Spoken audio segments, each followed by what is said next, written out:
After Fox propagandist and MAGA cultist Jesse Waters tried to unconvincingly assure his viewers that if Donald Trump is elected to a second term, quote, everybody knows he'll leave office just like he did last time, end quote, the Never Trump Republican group, the Lincoln Project, put together a 60-second reminder for Waters and the rest of the MAGA cult of just what that looked like the last time Donald Trump left office.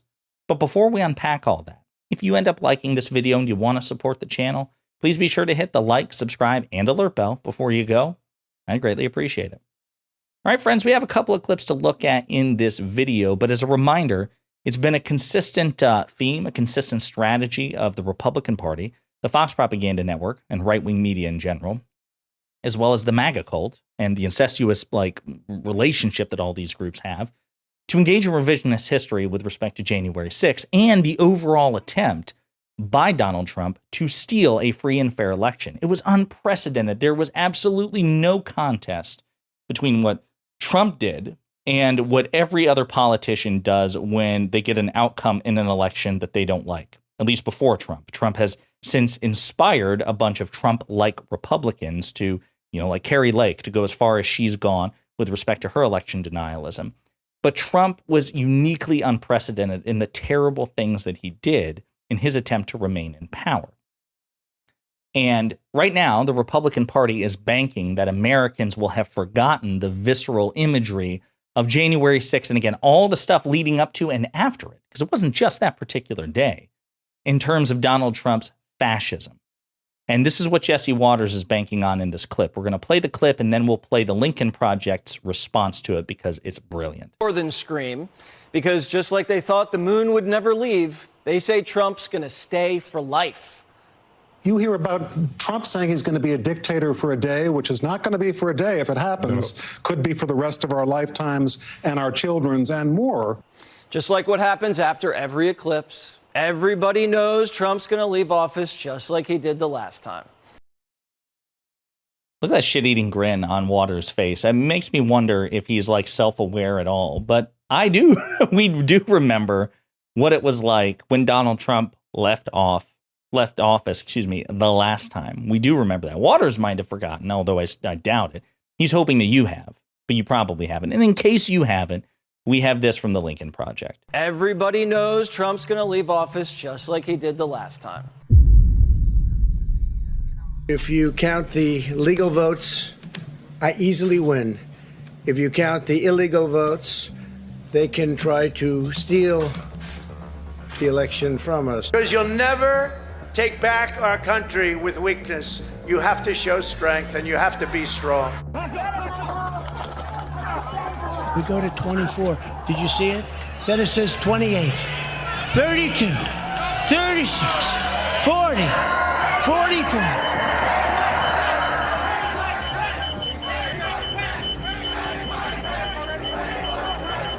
And you know what's very interesting, though? There are really people out there think I'm not leaving. Can you believe it?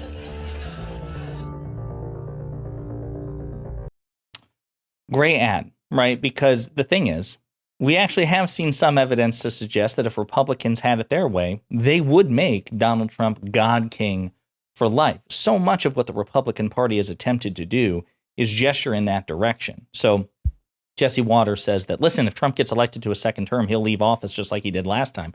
Yeah, that's what we're afraid of, right? There are two bad results here. Number one, he doesn't leave. And number two, if he does leave, it's just like he did before, which is, it resulted not only in multiple spurious legal attempts to remain in power, but also culminated in a violent insurrection.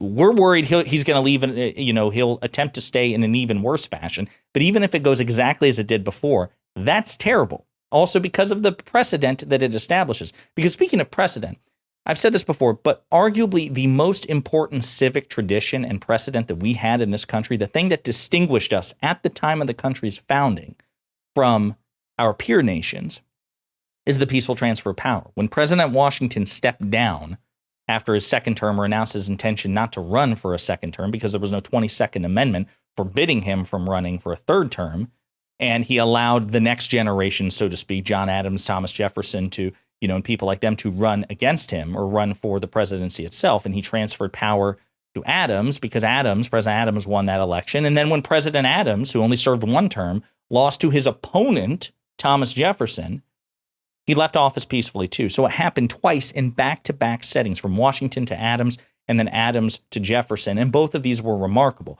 Washington for giving up power, period. Adams for giving up power to an enemy, Jefferson. And so on and so forth. That tradition went on through time.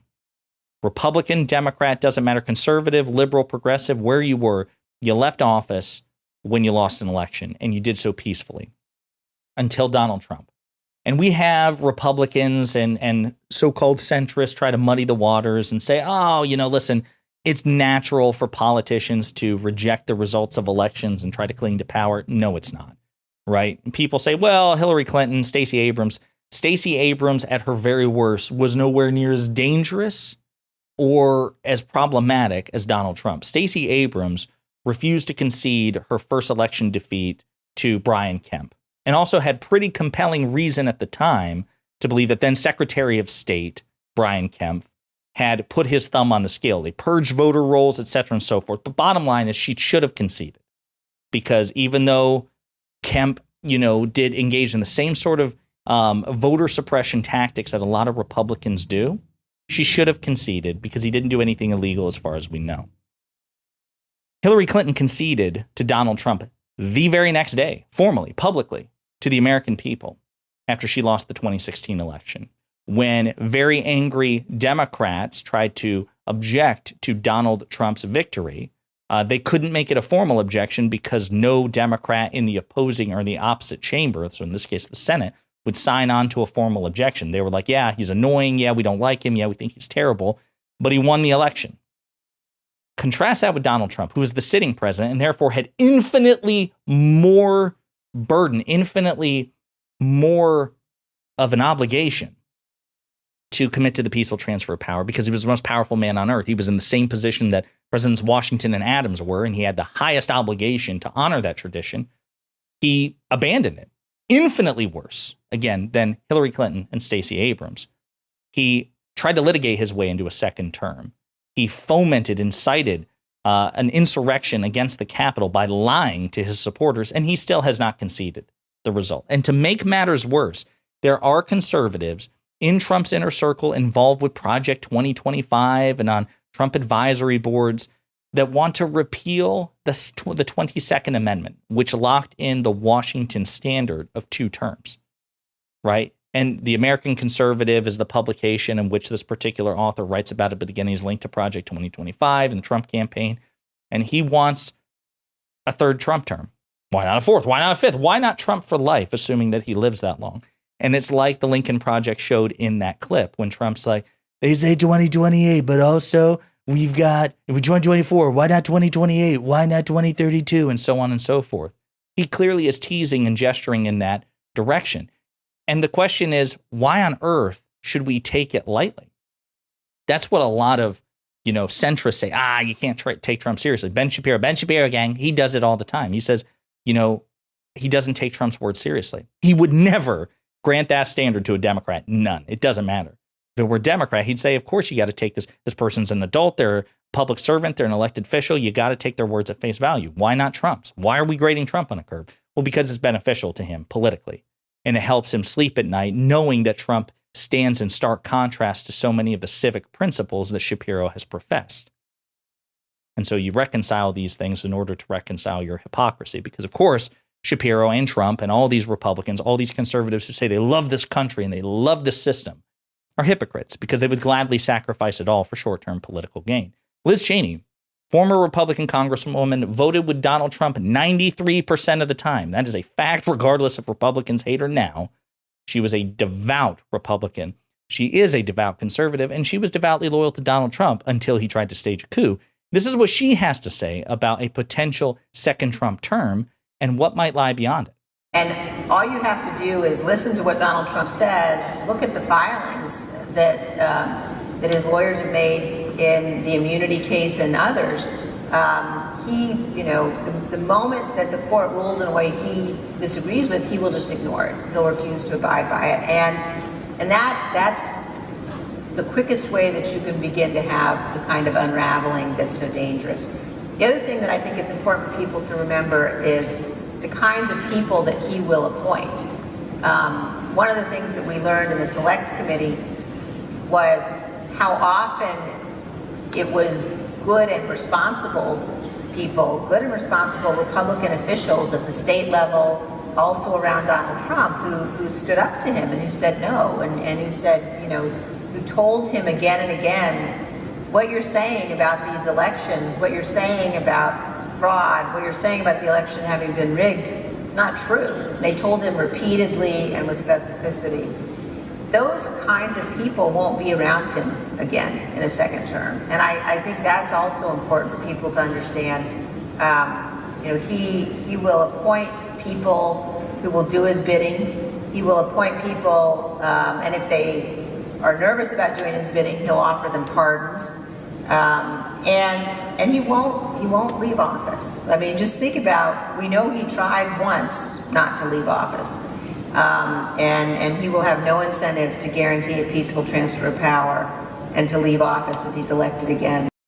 And she's right. And people say, well, the 22nd Amendment, well, they want to get rid of it. Well, if they don't get rid of it, well, it's still words on paper written in ink, which have to be maintained by people who manage these institutions. Do we really believe that Republicans would curtail this instinct within Donald Trump? Why would we believe that? They haven't done it in the past several years, and the guy's been out of office since January 2021, and they bent the knee once more. They're arguably more terrified of him now in 2024 than they were in 2020, and he's no longer the president. So, yeah, I'm sorry. I'm not going to bank so much on these institutions to keep Donald Trump in check when the people running these institutions, particularly Republicans, but even those who aren't Republicans, quite frankly, there are many, again, centrist and apolitical people and even Democrats who are in these, or at least Democrat appointees like Attorney General Merrick Garland, who I think have been wildly feckless or wildly overly cautious in holding Donald Trump accountable for his fascistic impulses and criminal acts. So listen, getting back to Waters, I think it was an incredibly stupid thing for him to say. I think the Lincoln Project refutation of it was brilliant. And just this idea that, oh, you can trust that Donald Trump will leave office peacefully. Well, he didn't the first time, and we have no reason to believe that he'll do it a second time. And nobody has offered any evidence to the contrary, except for just trust us, please. No, thank you. Let me know what you think in the comments.